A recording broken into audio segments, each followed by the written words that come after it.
right, we're back. We're here to talk. I guess Steve was approached by some locals, and I got a message from Darren Berg through Facebook, who reached out to me, I believe by your suggestion. Yeah, for sure. Um, I guess I should just. He's like, Scott, I know you don't know me, but I feel like we've been friends a while. Steve suggested I contact you to inquire about how you run your league in Oklahoma. Steve mentioned that you have what quote an open league where coaches can join anytime. If you're not aware, Denver has struggled to sustain a league for some time. I'm trying to get everyone back together. And one of our concepts is to never close registration for the league. The worst thing in the world is to tell an aspiring coach that he cannot join the league until the next season, which could be 4 or 5 months away. We want to keep registration open so coaches can join in order to at least play some Blood Bowl games after the season starts. Looking forward to kickoff the first week in October, and any advice you can provide would be greatly appreciated. Cheers. Yeah, in addition to that, the local league here has ran into a stalemate of they started, then games stopped getting played, people dropped, typical league stuff. And I mentioned this concept that you do where, it's open, you say how many you want that month and you do that many that month and you move on. And it was kind of confusing them. So I was like, you know what? Let's just do a segment and I can point people to it.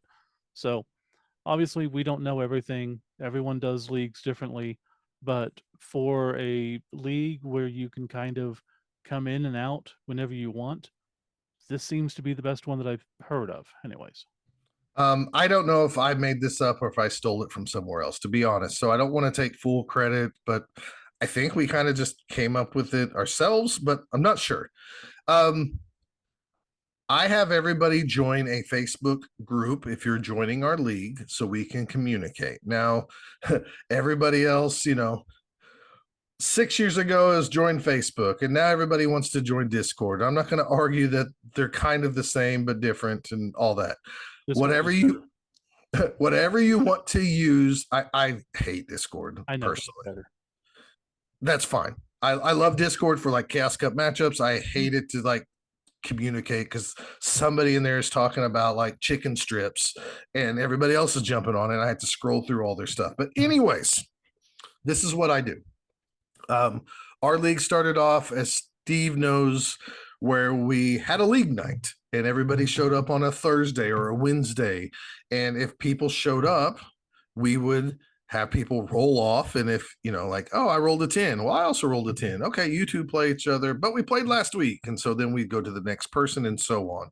And that And was just, a giant pain in the butt. Also, because if either I was running it or you were running it, if there was odd number of people, guess who we, sat down and did nothing, yeah. set it all up and didn't do anything. And if you ride to the store with Steve Yeah. and you're sitting out, it's not so fun.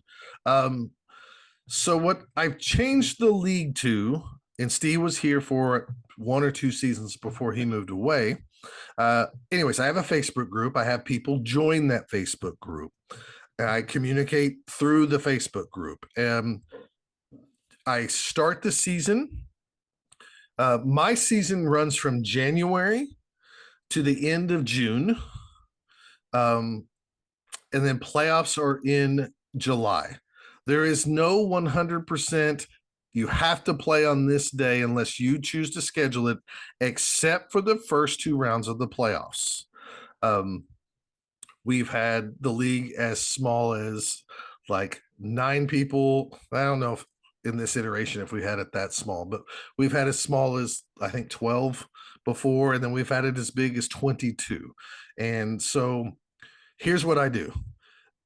Since I run it from January to July, I do that on purpose for selfish reasons. My kids are in band, so I do not want to do it during football season because I would be gone a lot of those times and don't have the time and energy to do that. Besides, I too like college football and regular football. I kind of want to watch some of those things and hang out. Jennifer loves to scream at the TV for OU football. I find it hilarious since I went to school there that she'll give them coaching advice. So that is important to hang out and do that stuff with her. So therefore, that's what we do. Start the Facebook group about I start about mid-December. Hey, just letting you know we're a month away from running our league. Just start thinking about what kind of team you want to play, et cetera, et cetera. We'll have a league meeting. Then I start, once I set a date, check my schedule. Usually it's mid-January, January 15th, somewhere around that area. I try to schedule a league meeting day, which is you come in. This is the one time we're going to meet at the store. We're going to talk about the league. I'm going to tell you, like, I'm not putting up with this, I'm not putting up with that, et cetera, et cetera. Usually no problems at all. This is also where people can pay their league dues. The first season I charged $5 for league dues.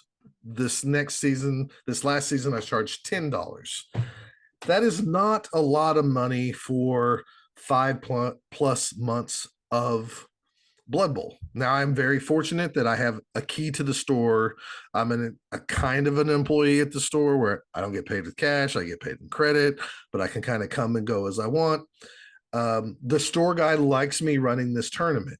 He is okay with me taking in the cash. And then when I take the cash in, I create a league and tour play. And we also have dice usually. Yes, we It's usually have centered dice, so they get something for it physically. Plus, tour play, once you got onto it, it's amazing. It's so much easier. It does cost money, so therefore, this is a way to make it where it doesn't cost you money. and tour play is like, it's based on how many teams you have in there. Mhm. Again, I wouldn't worry about the money side. If somebody says $10 is too much money to play for 5 to 6 months, maybe they're just not into any other games. That's less than a pack, 2 packs of Magic cards for real anymore. So it's not that much money.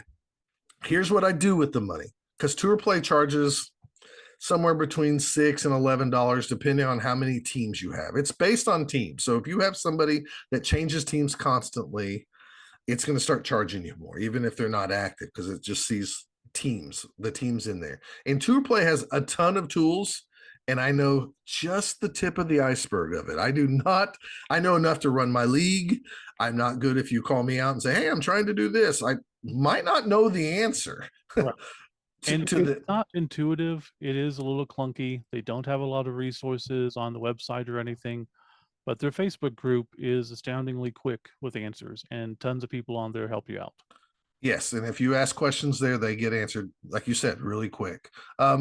So I take this money at the end or near the end of the season, where I go, okay, we have one more month left of playoffs. Okay, I still have $52 left. I will, with my store discount, go buy a Blood Bowl team usually. And usually either stuff I won at a tournament or stuff I donate to the thing. What I do is, as long as you're not a D-bag and you paid your dues and didn't give me a hard time, which again, nobody has been disqualified from this, this requirement. At the end of the season, right before playoffs, even if you choose not to come to the playoffs, I put everybody's name in a hat. I draw the name out. Oh, Matt Strickland, you won the Dark Elf team. And if I bought it from the store, I go, if you want to exchange it with the store for a different team, feel free to do so, et cetera, et cetera. And then I pull somebody else's name out of the hat and go, hey, you want some block dice. And that's what I do with the extra money. Usually I pitch in a little bit more so we can have 2 items, a really nice item and then a smaller gift. But I don't mind doing that because I want people to really enjoy this. And I mean, $10 for a raffle ticket for a team. Some people would do that anyway. So like, they got all season to play. They have a chance at a raffle, whether they go to the tournament or not. So let's talk about the league. Are you with me so far, Steve? Oh, I'm with you. Yeah. Okay. I didn't know if I was boring you because No. I'm good. So I start with the league. With this, though, so. I start with the league meeting. And the league meeting is the first time you can play your game. If you have your team already set up in the league, you come to the first meeting. I take your dues. You can play that day. And it's legit. Oh, there's 12 people here.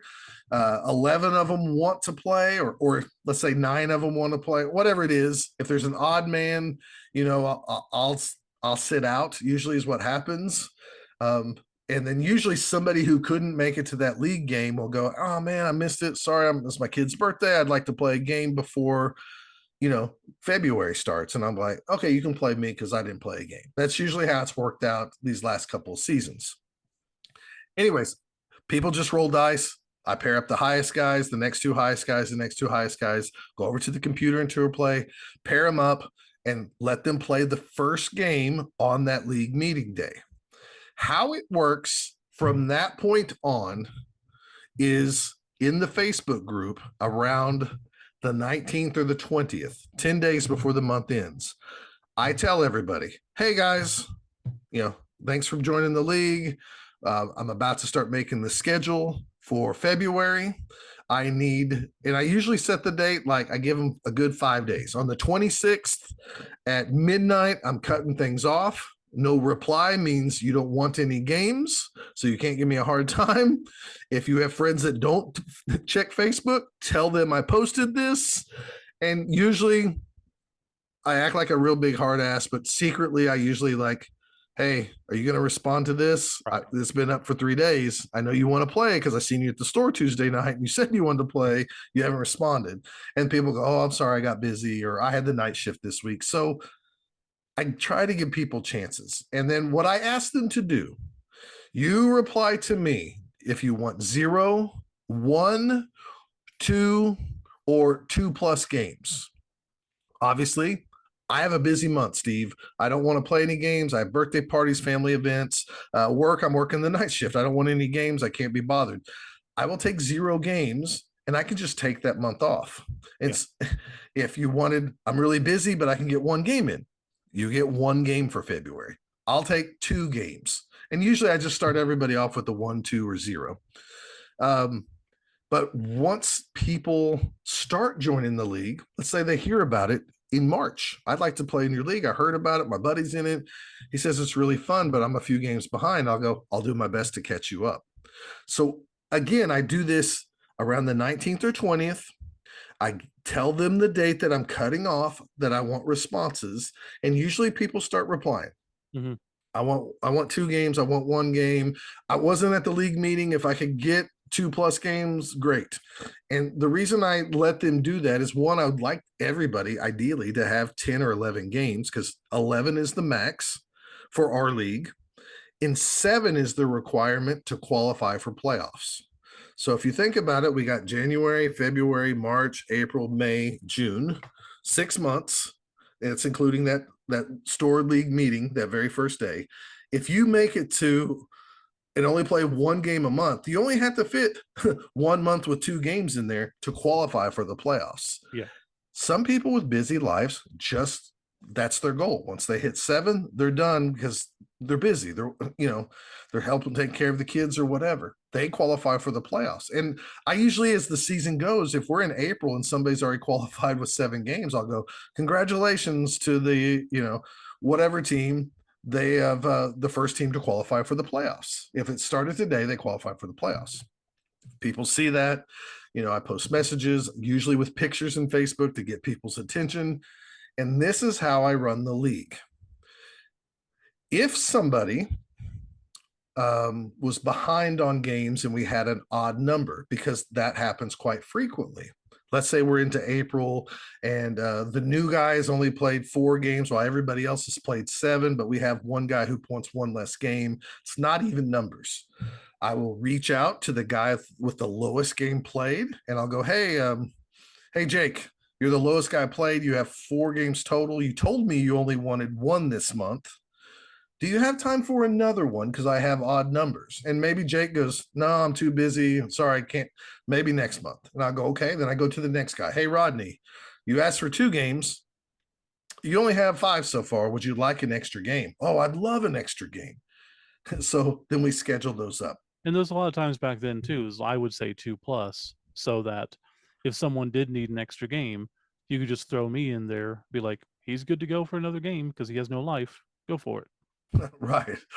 I legit take those names once I know how many games everybody wants. I have columns in a spreadsheet. I go to random.com. I use the random number generator of 1 through 100. I hit that button. Oh, Gary wants a game. I hit that button. I get 32. I key in 32 to my spreadsheet. I want a game. I hit the button. 97 is my random number. And then I just pair up the two highest, the next two highest, the next two highest. And then once that column's done, I start going to the next one. Then in my spreadsheet, I have a grid, an old school grid. I'm sure there's easier ways to do this because more techie guys than me, but I have a grid that just goes across. It has lists all the names of the players one way. And then I just check mark boxes as I pair up people.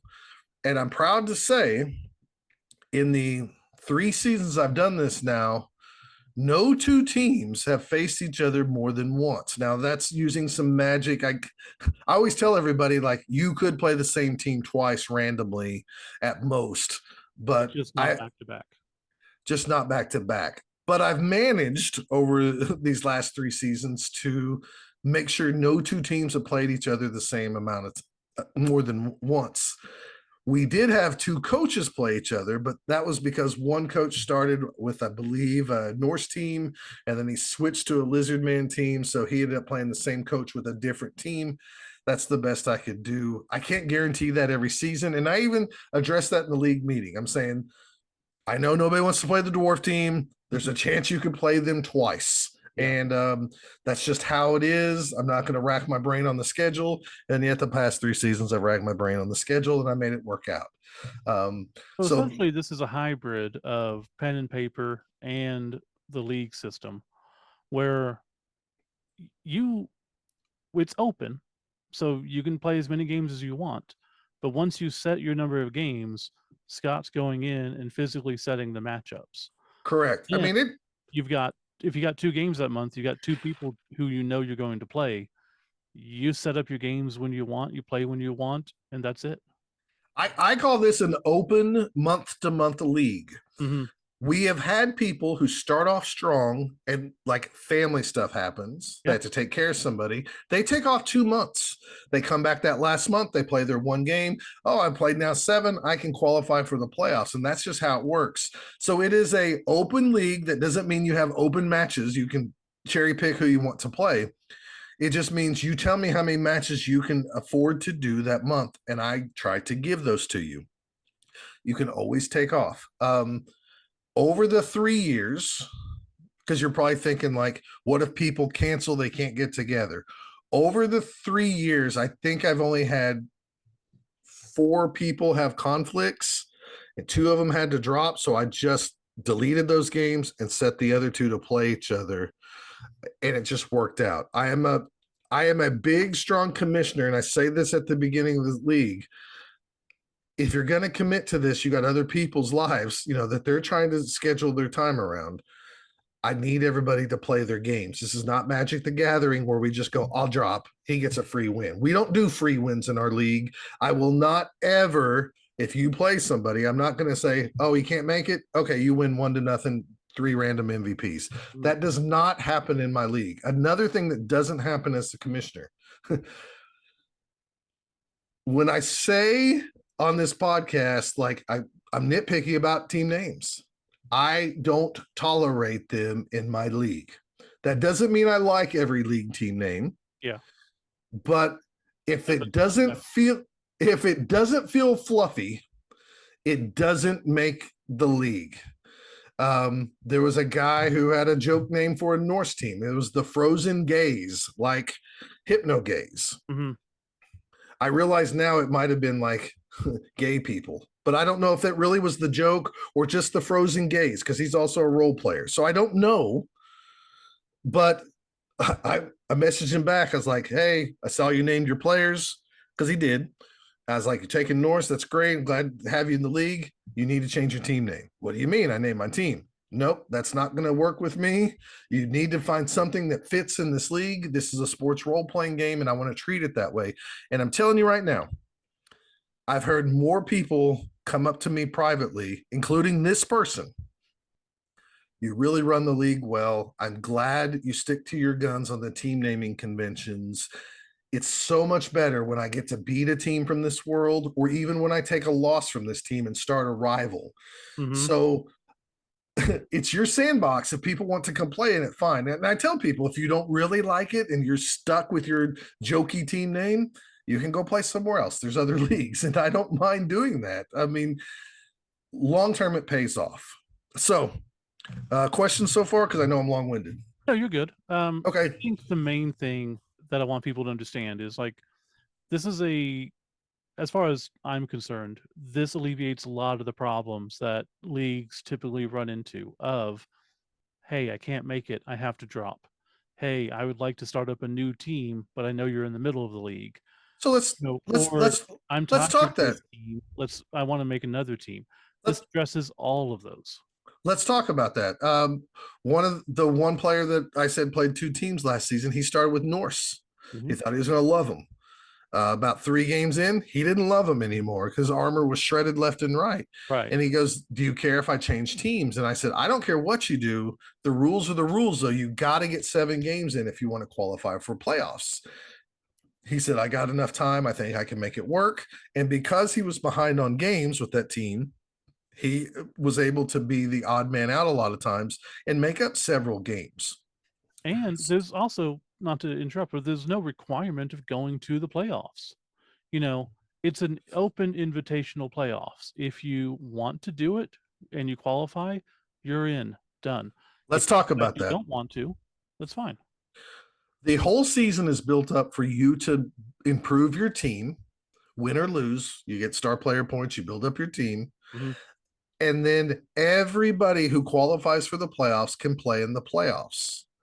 The only thing that might concern you is I usually most of the time I build it on like a 16-man bracket. Or in the case where we had 22 teams that year, I had to do it on a 32-man bracket, which means there was a few teams that had to basically have play-in rounds to get to that top 16, which makes sense, right? Because even the college football playoffs are doing something similar with the 12-team playoff. So I take the standings of the year, and let's say there's 16 teams, one team doesn't want to play because life's busy or they just know they're going to lose, so they don't want to play. That means the first round guy would have played the 16th round guy, but now there's a bye, right? So we start giving bye rounds, reward the top teams for the season. Oh, you won the league for the league. Mhm. You were first in the league all season. Your reward is if somebody dropped, you're going to get a first round bye. I do seed it based off the standings. So if number 16 was in there, he would play number 1, just like a NCAA bracket. And there is always giant upsets in this format because one game of Blood Bowl, Blood Bowl. somebody's dice can crap out. This last season, I believe we had a few guys that, frankly, I think they should have played in the the tournament at the end of the season for the championship. But one guy was like, "I don't know if I want to play 2 games," and I'm like, "Well, I can't have you quit if you win the first round." Yeah. And he's like, "Yeah, it's not that important to me. Just drop me." And I was like, "Are you sure? Because your team is really good." And he's like, "Yeah, I just don't know if I feel like playing 2 games." And I was like, I totally get that. But again, it's not Magic the Gathering. You can't just give somebody a win after Yeah. you've won and move on. So he just said, drop me. That is how my Goblin team, that was in 5th place for the league all season, bumped up to get a bye round. I got to buy that very first round because I was number 5. And so did the 4th place team, obviously. And I played a team that beat me 3-0. And one of those upsets happened, and I beat him. So then that allowed me to get in the Final 4, and Yep. we do a first place game and we do a third place game. I tried to make the Final 4 special. We've been fortunate since we started this to have gold dice for the first place team, silver dice for the second place team, and bronze dice for the third place team. It's just league dice, but with different colors to give something away. To me, while Blood Bowl is like NFL, like a parody of the NFL, it's also a little bit World Cupish now that they have, since 3rd edition was like open leagues, right? That was the big deal with 3rd edition. So I love incorporating that third place game. Now, some people don't like it because it's another game of Blood Bowl, and nobody wants to lose 2 games in a row because your final four, somebody's going to lose 2 games in a row, Pretty no much. matter what happens if you have a third place game. But I always incorporate that, and that's how we do the playoffs. So I reward the people for the regular season. We do buys until we get to a manageable bracket, and it's worked out beautifully every season. I mean, every season. I set at the beginning of the season, we'd have no overtime, so everything can end in tie. Usually by 3 weeks or so before the playoffs, I let people know what we're going to do for overtime.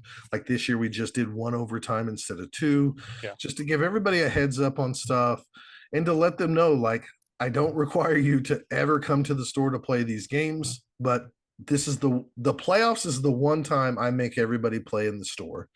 That way the store gets some recognition and see that. It's a special event. You get pizza, hang out. The beauty of this league is when the schedule comes out, Gary can see that he plays Matt Strickland and he plays Will Schaefer, and he can start messaging them. Hey Will, just letting you know I'm on a business trip these 2 weekends. I can play any other time. And then Will fires back, hey, I can do it. Can you play on Wednesday at 3:00? Well, I can't play at 3. What about 5? And then they just go play their games. We have people play games at different shops. Yeah. That's why I never say shops. That's why I never say that this is a Wizards Blood Bowl league. It's ran by the guy that works at Wizards, but it's the Central Oklahoma Blood Bowl League. That's what we are. We've had people drive from Stillwater, which is a good hour plus away. We've had a guy drive from Shawnee. I know Dallas.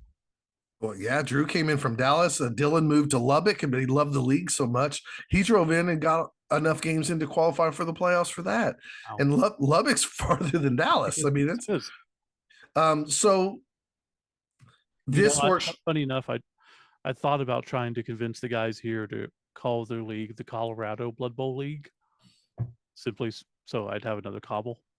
I mean, you could. I could, but I decided not to. I think y'all have that cool Cobra thing or whatever that y'all do with patches. Well, that's the tournament one, yeah. Oh, okay. It's cool. This is in general. I don't think I'm forgetting anything. This is in general what I do for the league. It has really worked really well. People like that they can take a month off if they need to. I just had a baby. I'm going to take this month off.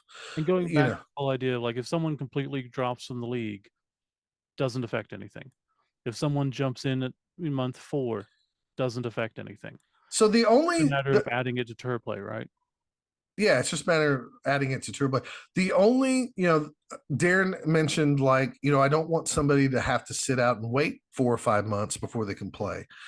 The only bad thing about this is usually Mayish, really Aprilish is a bad cutoff for this league, just because I cannot guarantee you games. Yeah. I will do my best to get you extra games. And every season we've lucked out that we've had a few late comers into the league all at the same time, so I can get them extra games together. Some of those guys, that's how you run it. Other people, if you want to do a 10-month league or you want to do 2 4-month leagues in a year, or however you want to do it, this is just a guidelines. If you wanted to carry over teams, we tried that last season. We're not doing that again. We're going to make sure everybody starts fresh, because mentally, I think the new players see a team that's already built up. Even if we tried to let people bring back teams at 1.3 million. Yeah. And it still was, the 2 teams that were in the finals this season were teams. There was 2 of the 4 teams that did come over from last season. So we're going to carry it back down. We're going to make people start fresh, and that's fine. I'm perfectly okay with that. So, and that doesn't mean you can't play. If you wanted to play the Dark Side Cowboys, you could still play them every season. You just name the team the Dark Side Cowboys. You name the same players, whatever. It's just your blitzer doesn't have sidestep anymore. He's going to have to re-earn the skill. Mm-hmm. And I also do that for people too. I'm having trouble coming up with a team name. Well, there's all these second edition team names in the Lore of Nuffle website. You can go find you one. And Will Schaefer did that. He's last 2 seasons, he's played with the Durham's Destroyers. He Mhm. won the league. We have a league champion from the Fluff. And I frankly think that's really freaking cool because I'm a big Fluffy guy. So, anyways, that's what I have in a nutshell to do. And then again, we take a break. I'm glad we take a break. I've heard other players also tell me I'm kind of glad we stopped the league in Yeah. July and have a break so I can go play some other games because the few players that told me this, there's like, I love playing games and I'm just scared I was going to get burnt out on Blood Bowl. So when I do get the itch, I can go play a tournament Mhm. and then it's done. It's done in one day. It's not a commitment to a league. And then by the time January, people are frothing in the mouth to get started again. So, anyways, Overall, I think, like I said beforehand, this is a great way just to run a league that eliminates a lot of the issues of people starting late, dropping out, eliminates all that crap. And it's still scheduled. So it's not just randomly showing up and hoping you get games in. It's I've got 2 games next month. I play Larry and Daryl, and I just schedule them and play whenever. It makes life a lot easier. if you have somebody like in our league, they start in March, they still pay $10 league due. I Right. do not ration that out or change it to $8 because you're starting late. No, because they have everybody. The way I look at it, you have equal chances of winning a Blood Bowl team through a raffle. It's still not that much money. Yeah. It's not a big deal. And just stay firm if you want fluffy team names or if you want pun names, whatever. But I'm telling you, it's really paid off me sticking to my guns and some of this stuff. So I'm And one glad.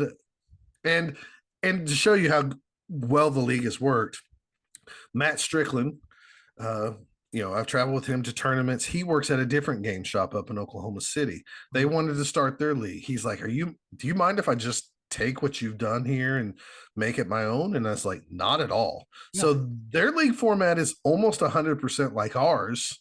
And I don't mind it at all because it works well. It's not a night that everybody has to show up at the same night. And some people get games and some don't, and etc. So it does work well. And 2 stores now are running leagues using the same system. A final bit of advice that I would say is one of the reasons that I think it runs so well is your hard-headedness when it comes to certain things. If you're going to be the commissioner. Make the tough decisions. Tell people what you're going to do instead of asking if you should do that. You don't it's not run by a committee, it's being run by you. If you want to make changes at the end of the season, awesome. Bring it up to vote, take suggestions, all that kind of stuff. But during the season, whatever you say should go, and everyone should respect that. Makes life a lot easier where you're not second guessing yourself all the time.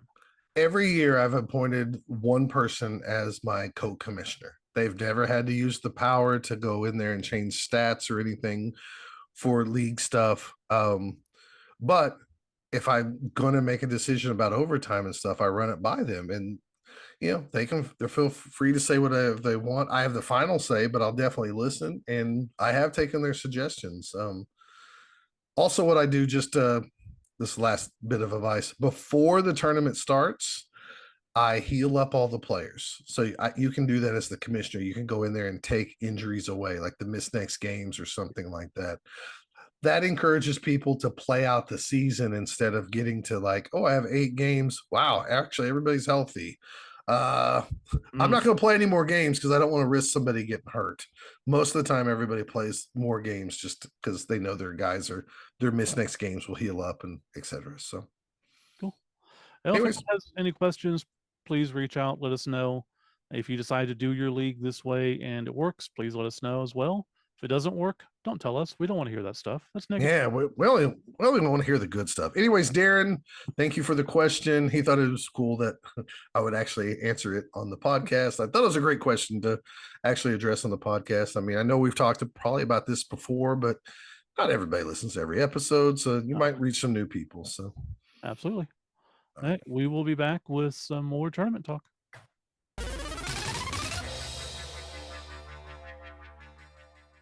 If you'd like to email Both Down, the email address is bothdownpodcasts@gmail.com. Or for more information, you can visit them at bothdown.com or at facebook.com/bothdown.